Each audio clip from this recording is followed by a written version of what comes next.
What's up everyone? Today I'm going to be taking you through how to achieve your fat loss journey, how to get from 15% to sub 10%, how to get from 25% to 12%, how to just reduce your body fat percentage, and for the more hard gainers, how to get below 10% body fat.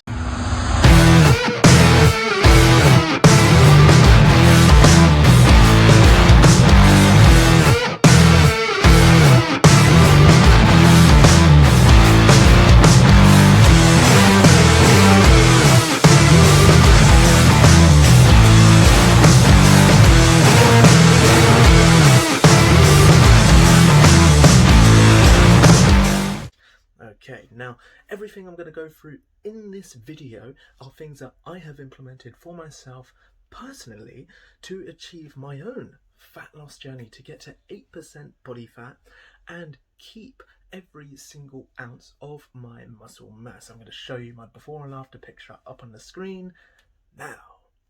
Okay, so all of these things, okay, that I'm going to go through, they're all broken up into 3 different sections, okay? You've got your diet, you've got your gym training and lifestyle, and then your expectations. Every single one of these things are extremely important for you to achieve your fat loss journey whilst keeping your muscle mass that you've worked so hard to keep, okay? Now, each and every one of these things, I've done my own hard scientific research before I actually implemented it on myself. So it's all supported by science. It's also I all learned most of it from when I was at university, and every single one of those things certainly made a difference to me. So going through on the first one is diet. Okay, so diet, arguably the most important, most crucial thing is a calorie deficit, okay?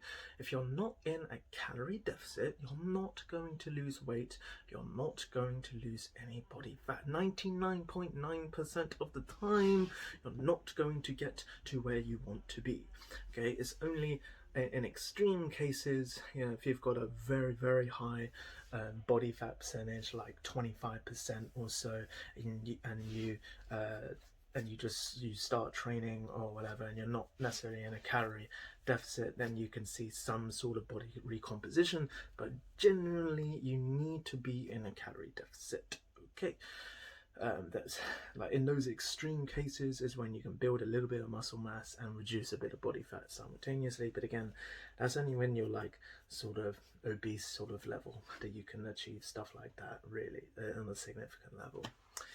So with the calorie deficit, okay, it's all about gradually reducing your calories, okay? This doesn't matter, even if you haven't done a bulking phase, even if it's your first time going into the gym and doing anything with your diet, or if you've been just finishing a bulk, you want to gradually reduce your calories, because if you significantly reduce your calories, first of all, it's going to be a huge thing mentally, okay? You're going to suddenly go from having this much food to this much food. You're going to be changing your diet a lot, so it's going to be a lot to stick to. But also, the science shows that when you significantly, like straight away, reduce your calories by like 1,000 calories a day, okay, you're going to lose a lot of muscle mass doing that, okay? So it's better off sticking to the minimum recommended range, which is 300 calories for each day for at least the first week or the second week, and then you increase to 400, then you can increase to 500, okay? That way you're not gonna lose any of that muscle mass when you're losing your weight, and so you can mainly just lose fat, okay? Next part of the diet is making sure you've got a high protein intake. Now, this high protein intake is, even though you're in a calorie deficit, you still want to have your protein high. So that way you can ensure, again, you're giving your body more of a reason to keep that muscle mass around. Okay, if you're on a low protein intake and you've got super high carbs and fats or whatever, and you're still in a calorie deficit, yeah, you're going to be losing weight, but you're a lot more likely going to be losing more muscle mass as well as your fat mass. Okay, generally with the protein, you want to stick to 1 gram per pound of body weight. Okay, so generally just that's a general guideline that you can follow. That's what I was doing with my training, with my diet when I was cutting. And the next is vitamins and minerals, because all of these things, like a balanced diet, can also improve your sleep. It can improve your energy levels, and when you're in a calorie deficit, you're not going to have as much energy. So it's really important to make sure you're getting all of the vitamins and minerals, all the micronutrients, to make sure you're not deficient in anything. Because there's half a dozen like different vitamins. If you're deficient in either one of them, it's going to start affecting your sleep. It can start affecting your energy levels, and you need all the energy you can get when you're on a fat loss calorie deficit journey. Okay, that's the most important thing with the diet. And then again, try to make it sustainable as well. So still try to come up with reasonably tasty meals and things so that you're able to stick to it long term. And also don't just eat less foods. Try to stick to your low calorie dense foods so you don't feel like you're starving yourself. There was not a single moment where I felt like I was starving myself when I was doing my fat loss journey. Okay, not a single moment. Now, the next bit is water, because a lot of people think that they're hungry, but actually just dehydrated. Now, especially if you're in a calorie deficit, you're going to be more likely to want to eat more. Okay, so whenever you're feeling hungry, have a bottle of water, because a lot of the time when people are dehydrated, they only realize when they start to get dry mouth, when the lips are dry, or the throat is dry. That's when you start to think that you're dehydrated. But actually, if you've gotten to that point, you're quite highly dehydrated. You get dehydrated a lot before then. So just as a general recommendation, try to go for 2 to 3 liters of water per day, spread out across the day. I actually have one of these bottles, so it helps keeps me on track. It's got different times on there, so I could just look at my bottom like, oh, okay, I need to have a bit more water. I'm a bit behind on the time. It just helps me keep on track personally. So that being said, that's pretty much it with diet. I mean, when you are gradually reducing your calorie intake, you want to be keeping the protein up there, reducing the fats, not cut out completely, just get to at least 30 to 50 grams of healthy fats, and then keep your carbs relatively high, so that way you've got a good amount of energy. Again, you're in a calorie deficit, so you do want to have a good amount of carbs to help with your energy. Okay, so moving on to the training and the lifestyle. Now, a lot of times this is where people also mess up. Okay, most important thing, make sure you're doing the right type of training, okay, to preserve muscle mass. And believe it or not, that is the same type of training that if you want to increase muscle mass, okay, it is hypertrophy weight training. Don't just think going to the gym and doing any kind of weight training is going to help put on muscle or retain your muscle. It's not. Okay, if you're doing like really light weights and lots of reps, it's not really going to help you keep your muscle mass. Okay, so keep the intensity high, hypertrophy training. So 8 to 12 reps, reasonably heavy. So when you get to the end of your working set, maybe you feel like you could do 1 more rep or maybe 2 more reps. Sometimes going to failure, and then on the second day, because I always recommend to train each major muscle group at least twice a week. So on that second day, you increase the intensity a bit. So you're doing more 6 to 8 reps, so heavier weight. Again, you need to give your muscles a reason to want to keep that mass around, okay? If you start like reducing the intensity a lot and doing all of this like cardio and things, you're not really giving it a reason to stick around, okay? Do the same type of training that you were doing to build the muscle, okay? Now, the next thing is with your strength gains. Now, generally, if you're in a light calories deficit, like a low calorie deficit, just a little bit, maybe just by the 300 calorie mark, you could probably still, especially beginners, but even your more advanced lifters, you could probably still increase your strength week to week, just not as much as if you're in your maintenance or a calorie surplus. It's only really when you're in a end point of your calorie deficit journey, so like 500 calorie deficit, and you're in like the last few weeks, okay, then it's really just about maintaining your strength gains.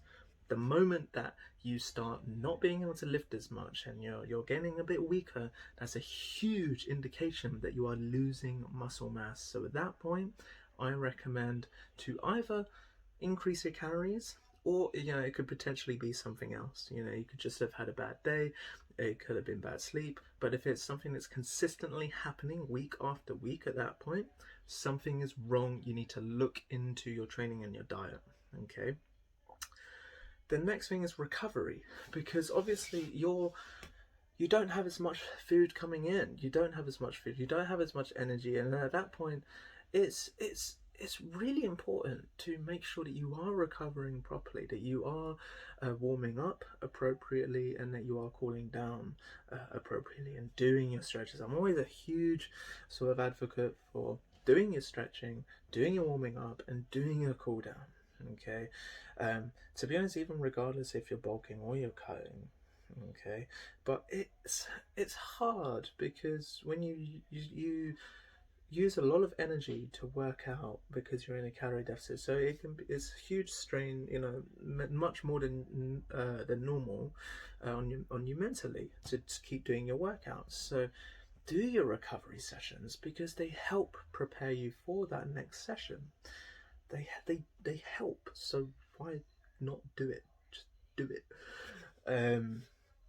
With the cardio, so I personally did not do any kind of running. I didn't do any kind of cycling. I didn't do anything like that. I didn't do any sort of moderately intense cardio. The only thing I did was try to walk more. That was it. So I'd start off at 10,000 steps as a target, and then I would go to 15,000, I would go to 20,000. It is another method that you can use to increase your calorie deficit instead of just going at it with your food. But also it's a very good tool, because it was difficult for me when I was in the last few weeks of my cut, because that I was on so low calories at that point from what I'm used to. I thought, you know what, I need to increase my physical activity, my low intensity cardio, and that way I can increase my calories a bit and just eat a bit more food, because I just really love food. Okay, and of course with the low intensity cardio, it's not really going to interfere that much with your weight training, and which is the priority. It's not going to interfere with your recovery. Okay, if you're doing like HIIT training, like, you're going to really knacker out your joints, you're going to tire out your muscles and your body, and at that point, it can start interfering with your weight training. And again, the hypertrophy weight training is the most important thing to be focusing on. If you're super fit, like you're super insanely fit, and going for a 5k run is a walk in the park for you, then by all means do a 5k. Now when it comes to the more unfit cardiovascularly, like, I'm not particularly cardiovascularly fit, so if I do a jog, it's going to require quite a bit of energy for me to do that, and then I might not have as much energy as I would without doing the run to perform at my best with my weight training sessions. Now of course this gets even more important the lower your body fat is.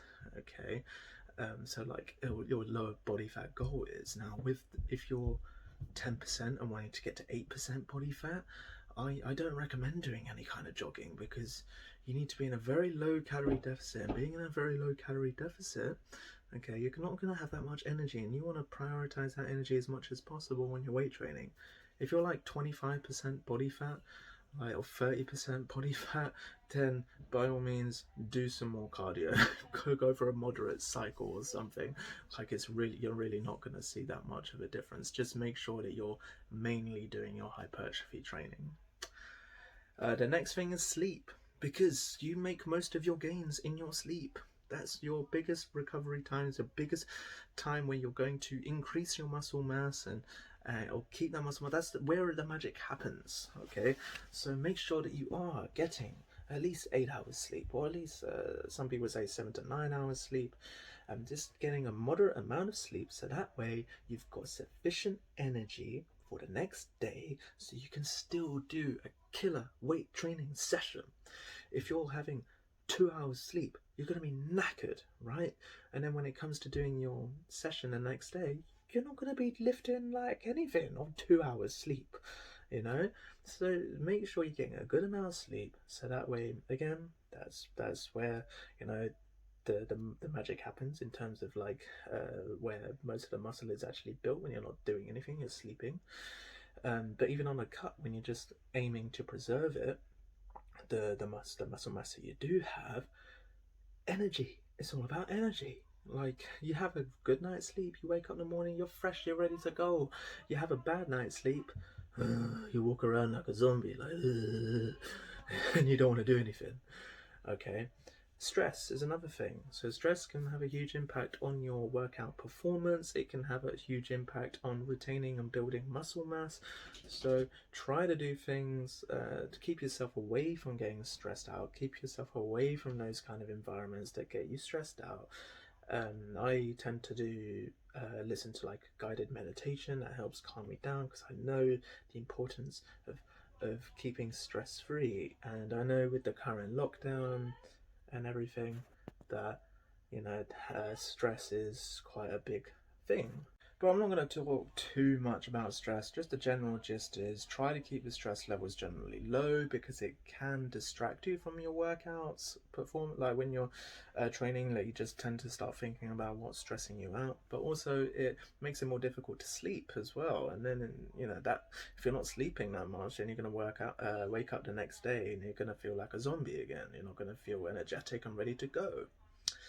The next thing is expectations. Now, it's really important to have the right expectations. Now, what are the right expectations? So, how long is it going to take you to get to sub 10% body fat? Now, that's going to depend entirely on where you currently at. What's your starting point?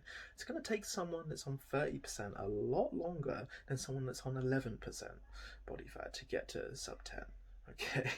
It's also going to depend like on your training history. So if you've got two people on 15% body fat, same amount of muscle mass, same genetic potential, if one person is already very familiar with the gym training, eating healthily and the hypertrophy exercises and everything, it's probably going to take them quicker to get sub 10%, because they already know how to do the exercises.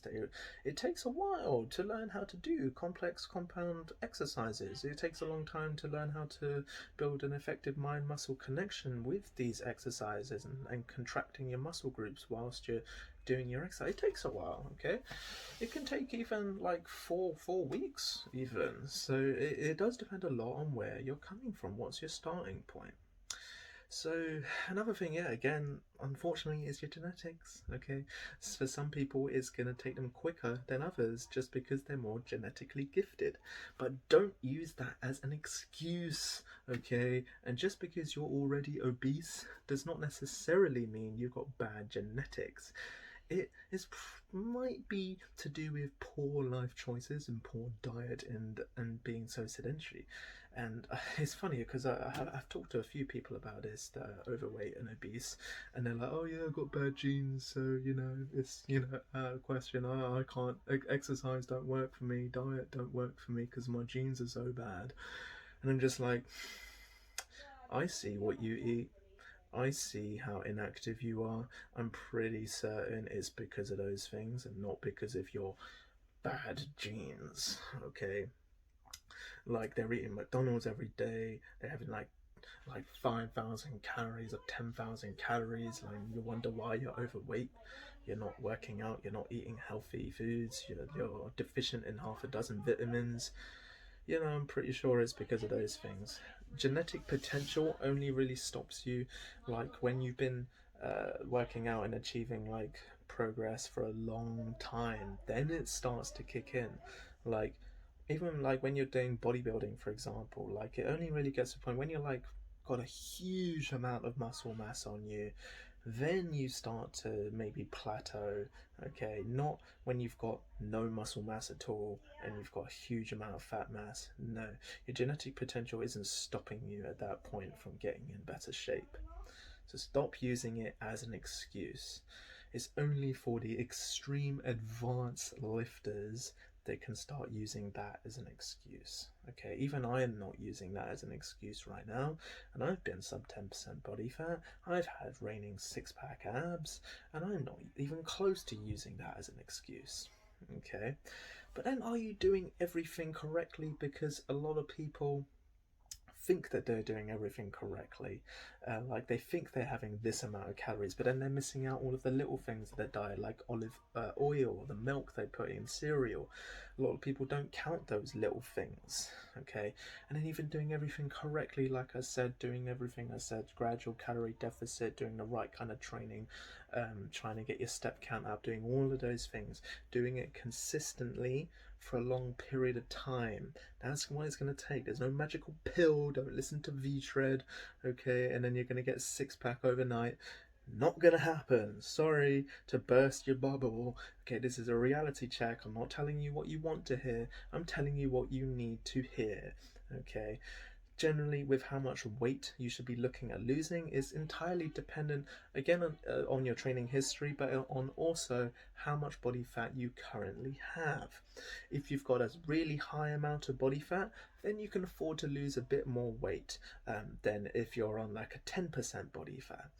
If you're on 10% body fat, okay, you want to be really looking at the most half a kilo a week, at the very most, okay? But if you've got 30% body fat on you, you can afford to lose a kilo a week, okay? Like you've got loads more fat mass than muscle mass, so it's really unlikely that you're going to lose any muscle mass, okay? So it really does depend on how much body fat you have, your training history, and so forth. Keep it as something that you can measure. Don't try not to say to people take into account your genetic potential, because most people don't even know what a genetic potential is. They have because they haven't reached that point yet, and if you have reached that point, you're probably doing all right and you know what you're talking about, okay?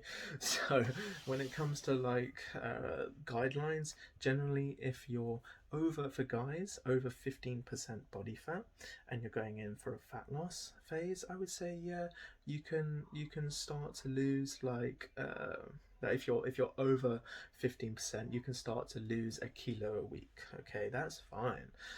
If you're below that range, then I would recommend to lose half a kilo a week.